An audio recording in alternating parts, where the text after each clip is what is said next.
walk into a room and wonder, how do they do it?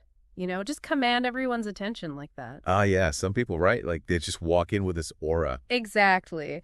Well, today we're cracking the code. We're diving into Chapter 3 of Speak Like a CEO by Suzanne Bates to uncover how anyone can level up their communication game. It's like we're getting a cheat sheet straight from the top. I love that. So no more wishing we were born with that it factor. We can learn this. That's the thing. Bates' big message is that being a captivating speaker, it's not some magical talent, it's a choice. You decide to be great. A decision, huh?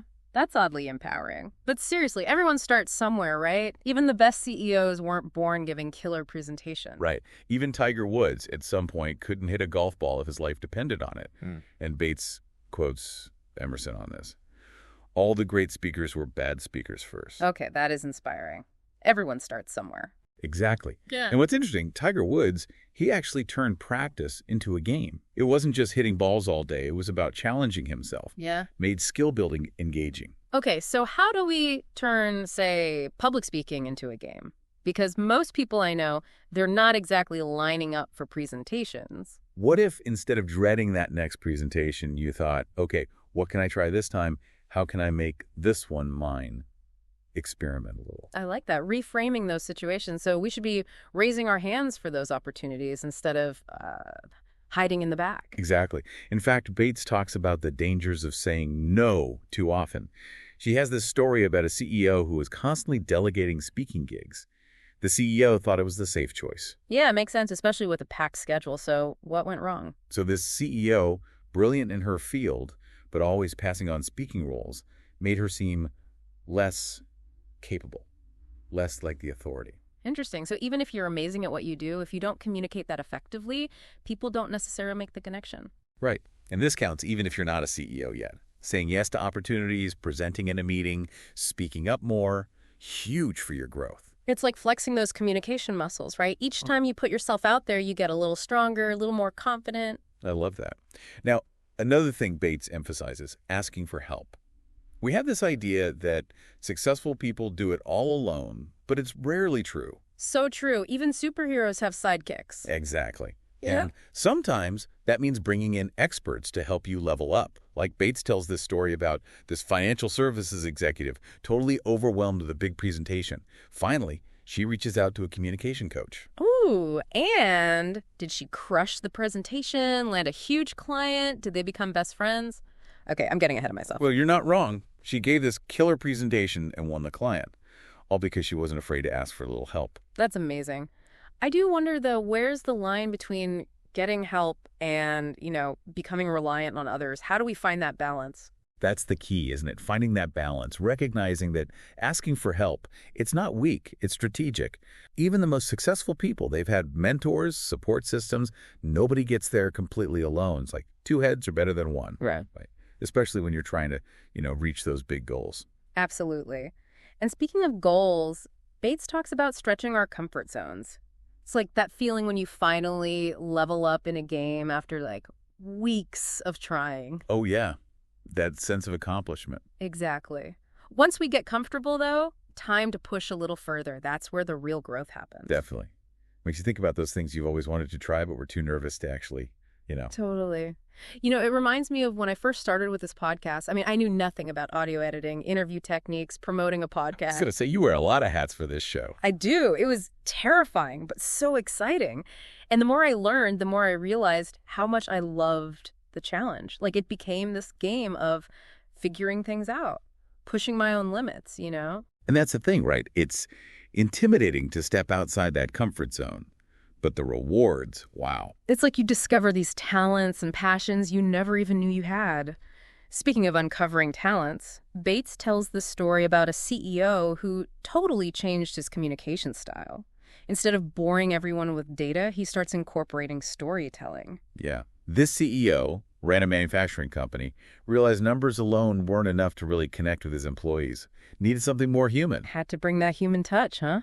So what'd he do? Started sharing stories about the company, its wins, its losses, and most importantly, the people. Okay, I'm hooked. Did it work? It did. Employee morale went up. He even turned around a struggling plant, all because he tapped into the power of storytelling. Wow, that's incredible. See, this is what I love. It's like storytelling, it's more than just entertainment. It's this powerful tool for connection. Exactly.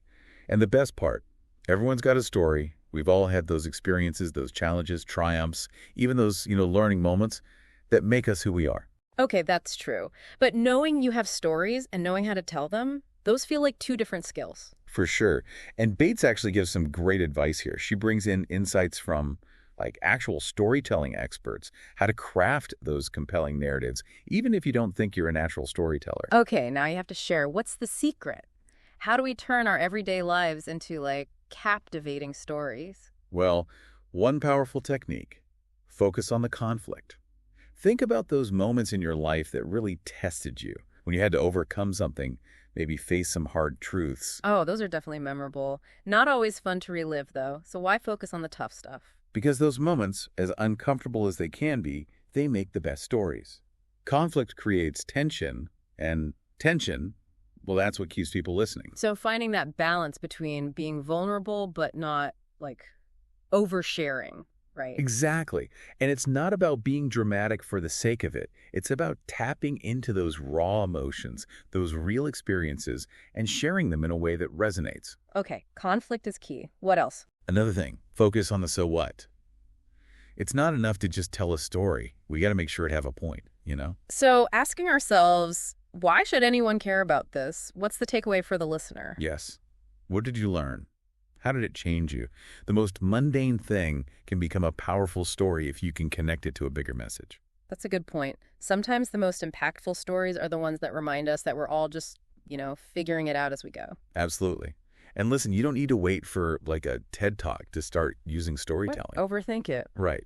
Share those stories with friends, family, colleagues. The more you do it, the more natural it becomes. Yeah. Then start weaving them into your work life. Connect with your team, inspire people, make those presentations less, boring. Love it. Focus on the conflict, find the so what, and practice, practice, practice. What other CEO communication secrets are we about to uncover?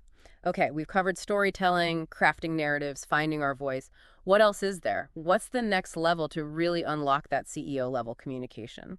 I think it comes down to authenticity. Ooh, authenticity. Okay, I like where this is going, but it's also kind of scary, right? Like, how much of our real selves can we bring to work? Right. It's a balance for sure. Mm-hmm. But Bates isn't saying like overshare everything, make it all personal. It's more about, finding that sweet spot where you're being genuine, but still strategic. Okay, but how do you find that sweet spot? What's the secret sauce? It starts with knowing your values, I think. What's important to you? What do you stand for? Because then when you clear on your values, it's easier to communicate authentically, right? It all flows from that. Exactly. Your communication matches who you are. People can feel that. It's like that saying, I don't know if you've heard this one, people might not remember what you said, but they'll always remember how you made them feel. Oh, that's so true. It's not just the words, it's the whole vibe, I guess. Exactly. And that vibe, that's where authenticity comes in. When you're being real, communication just flows. It's engaging. It's impactful. Okay, I'm sold. Authenticity it is. But let's be real, it's not always easy, especially when you're feeling unsure of yourself, Any advice for those moments? Absolutely. Bates talks about reframing your thinking. So instead of focusing on what you see as flaws, focus on your strengths, your accomplishments. So flip the script, focus on the positive. Exactly. It's not about pretending those other thoughts don't exist. It's about choosing not to let them, take over. I love that. It's like, yeah, maybe I have this insecurity, but I also did this and that, and I'm good at this other thing. Exactly. And when you own those strengths, that confidence, it shows. You're more believable, more authentic. Wow, this has been incredible. It's like a masterclass in communication. And not just for work, but for, life. Right. Bates really gave us a lot to think about. She did. So as we wrap up, what's your biggest takeaway? What's sticking with you? I think it's that becoming a better communicator, it's a journey. You're always learning, always growing. And it's not about being perfect. It's about being yourself, finding your voice. So well said. And the more we practice, the more confident we become in all areas of life, not just at work. Exactly. It all connects. This has been amazing. I feel like I have this whole new toolkit now. Me too. So to everyone listening, we have a question for you. What's your story? How will you use your voice? That's something to think about. Until next time, everyone.